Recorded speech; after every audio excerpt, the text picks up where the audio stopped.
Welcome to another edition of the Civ Battle Royale. My name is Dawkinzz, here to soothe your left ear with my dulcet tones until I figure out how to record in stereo instead of mono.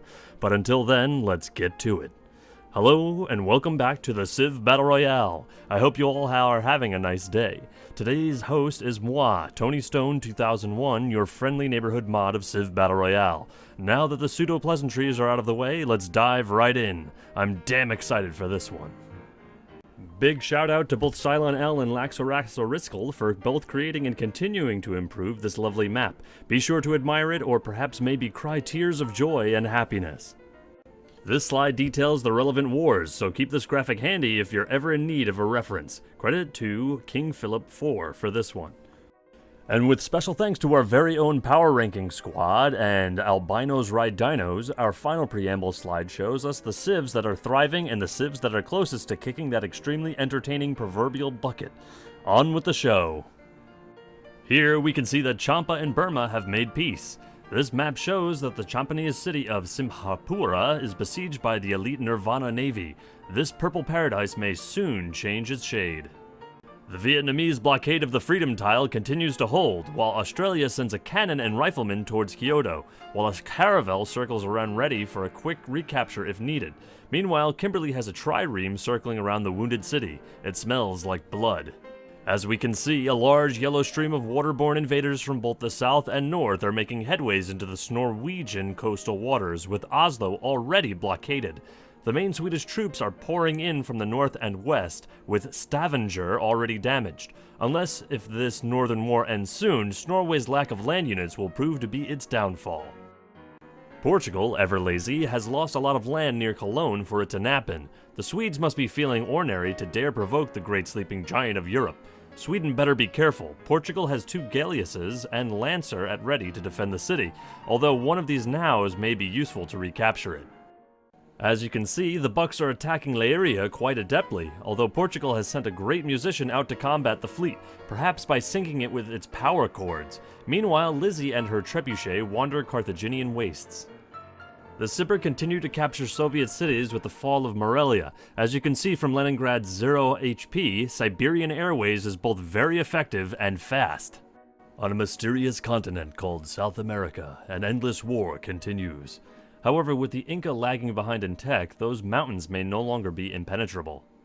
The battle for Washington and the battle for New York continues. However, Canada has more troops, and Lincoln doesn't understand you can't capture a city without a melee unit.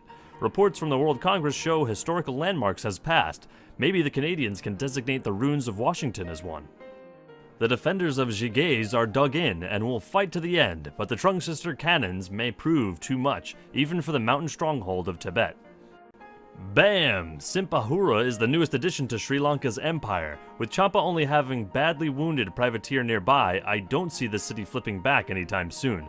Will the city help if Wabababagababababagong Armada comes knocking at their door? The answer is no. Mexico appears to be the 4th nation in North America to get artillery, ahead of only Texas and the Blackfoot. Texas tries to funnel troops from Uncpatina towards Madeowankantawan, but it's a rather narrow funnel.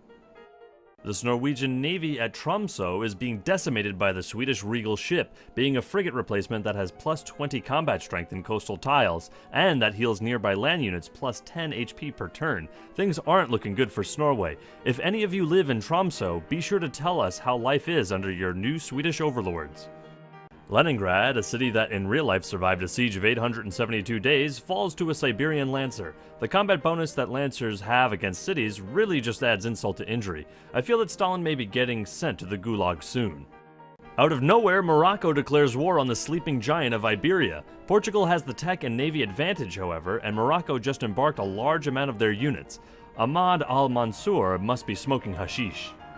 As some of you may have seen on the previous slide, Ethiopia has declared war on Arabia. Kufa looks like he may fall, although the Arabian core cities are likely safe, protected by both the Red Sea and more caravels than I can count.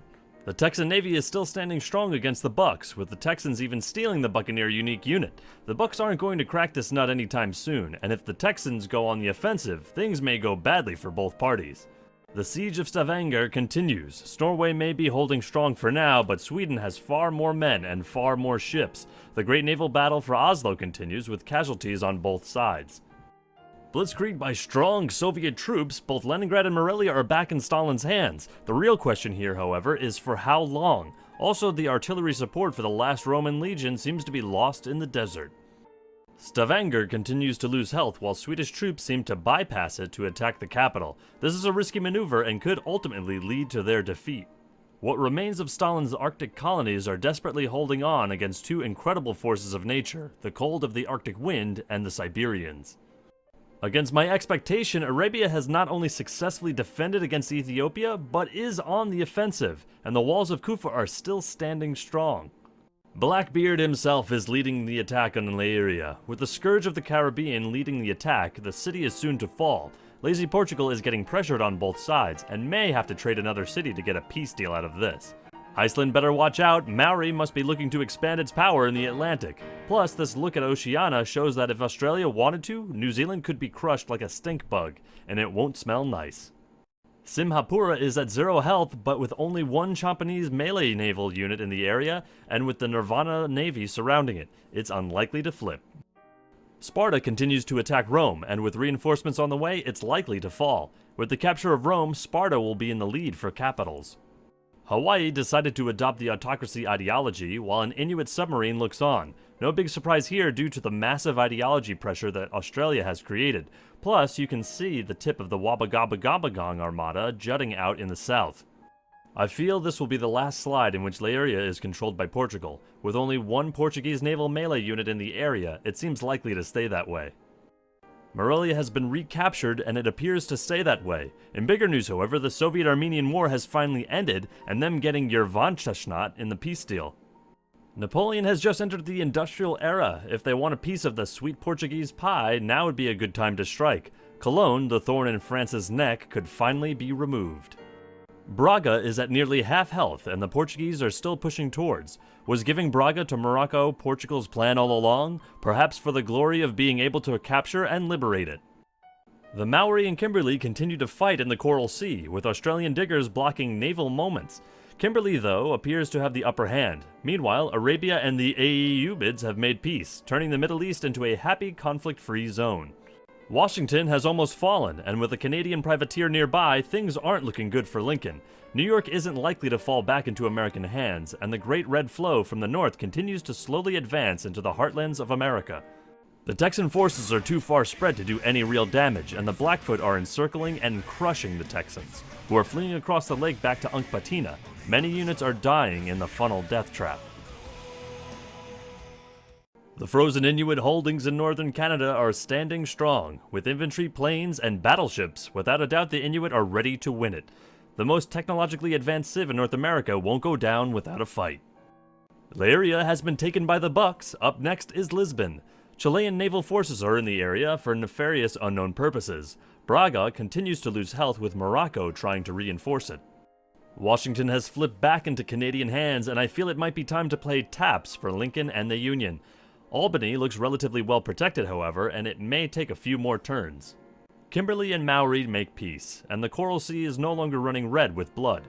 Kimberley might have had a superior amount of units, but Pukakura would have been very hard to take, and the Maori have submarines. The Blackfoot have made peace with Canada, getting the sweet one-population city of Itsapicho out of it. I find it odd that Canada would make peace due to their tech advantage, but perhaps they did not wish to fight a two-front war.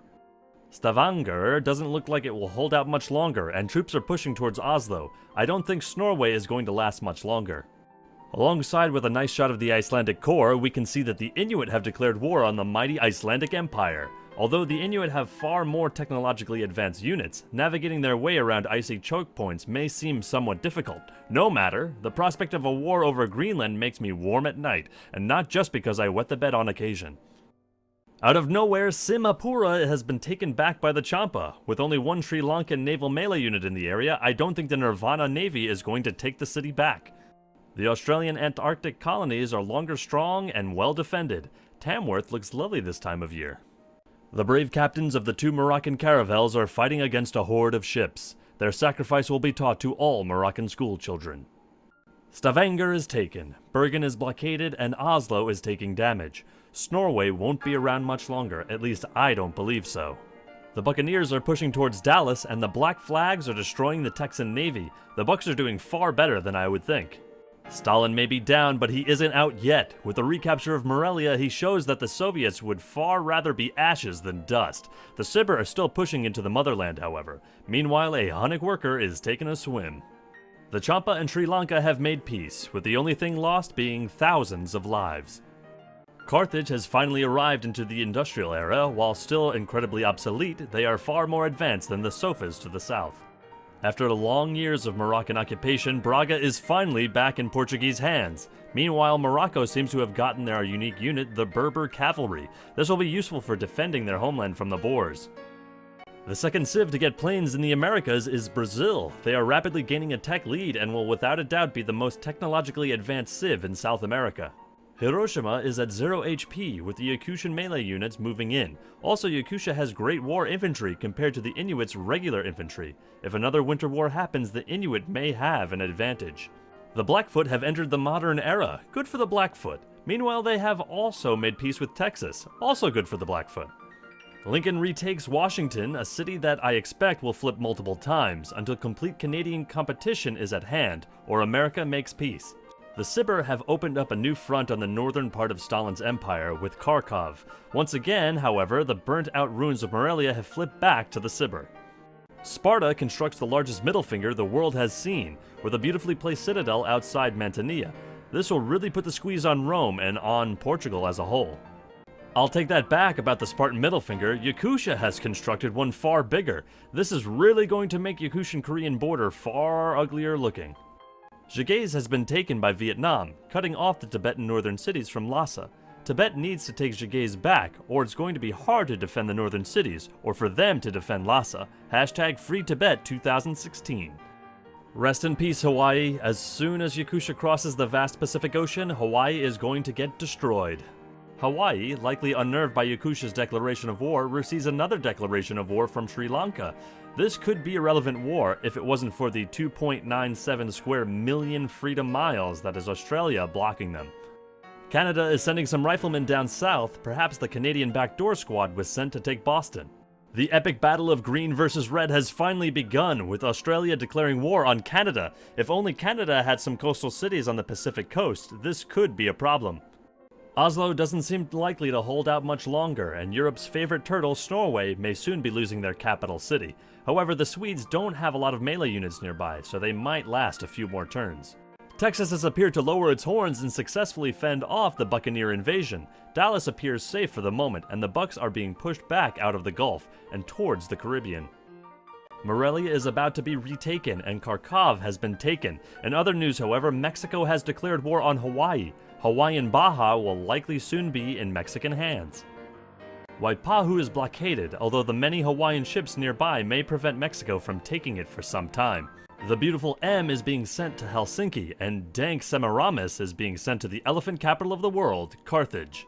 The spy slides show that Napoleon may want to gain some North African colonies, and I'm sure with a spy in Finland, lots of information from the Great White Snake of the North will be revealed.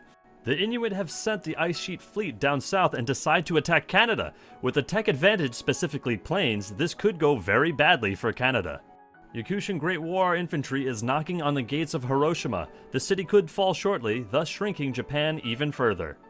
We end this exciting part with the Info Addict information. The Boers are leading in population quite substantially compared to the second or third place. The Nazis are obviously last, due to a lack of cities and also Nazis. Australia, due to the Wabba Gabba Wabba Gamma Gangafong Armada, are in first place in military ranking, but surprisingly Mongolia is fourth. Unsurprisingly, England and the Zulu are tied for last. In a shocking turn of events, the Inuit edge out both Australia and the Boers in number of cities. Siberia, well known for its large diamond and metal mines, is leading in production. The Boers lead in tech, with Korea and the Inuit being only 2 techs behind. Obviously, the Romans are last, due to being dead. The religious map shows that unsurprisingly, Judaism is still strong throughout Europe and the Middle East.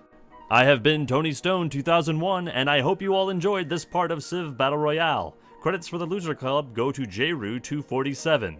And with that, my name is Dawkinzz, and thus ends another part of the Civ Battle Royale. We'll see you next time.